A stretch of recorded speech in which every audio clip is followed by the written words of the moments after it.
Hey everybody, what's up? Welcome to Rock Gamer. It's time for my weekly Rock Band 4 and Guitar Hero Live wrap-up. So this is episode 3 where I cover all of the news that happened in Rock Band 4 as well as Guitar Hero Live. So I'll start with the Rock Band 4 news. So it was the final week of IGN's, month-long coverage of Rock Band 4, and we learned a lot about the career mode this week. We learned that it's going to be a branching, RPG-style career mode where you can basically choose your own path. If you want to be a bunch of corporate sellouts and endorse like salted meats, you can totally do that. Or you can basically do the indie band thing, or you just don't make a lot of money, but you become more renowned as a band. The other thing we learned is that money actually matters this time in Rock Band 4. So you can use money to, buy new instruments, upgrade your character's clothing, and, buy accessories and that sort of thing. The other thing we learned too is that fans actually matter. If you've played Rock Band 3 behind me, you'll know that you can accumulate like 100 million fans. They don't really mean anything in the end.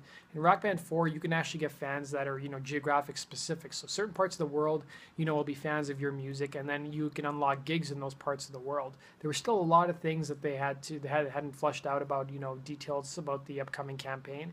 But that was basically all that was revealed about the campaign. We also learned about something called stage presence, which we saw in a previous trailer. Now, stage presence is basically a multiplier that basically gives you more fans. So if you're playing really well as a band, like activating overdrive at the same time, or playing a really good drum fill, or even interacting with the audience a lot, you can get the score multiplier or stage presence as it's called.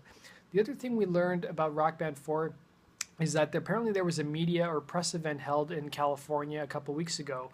It was leaked on Twitter. Apparently somebody tweeted a shot of them at the press event. So a lot of the big news outlets went there to cover the game. We haven't seen that coverage yet. I figure we'll probably see that coverage for the game either before E3 or after E3, because if you remember, a lot more Rock Band information is going to come out at E3, which happens in the middle of June, and I'm going to have all the updates for you guys. Let's turn now to the Guitar Hero Live news. So Guitar Hero Live wasn't much news this week except for the fact that they announced another 10 songs for the game.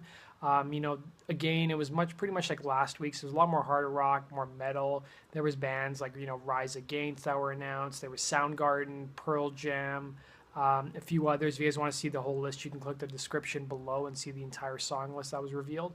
So I think every Tuesday between now and when Guitar Hero Live comes out, it looks like Activision is going to be revealing more songs.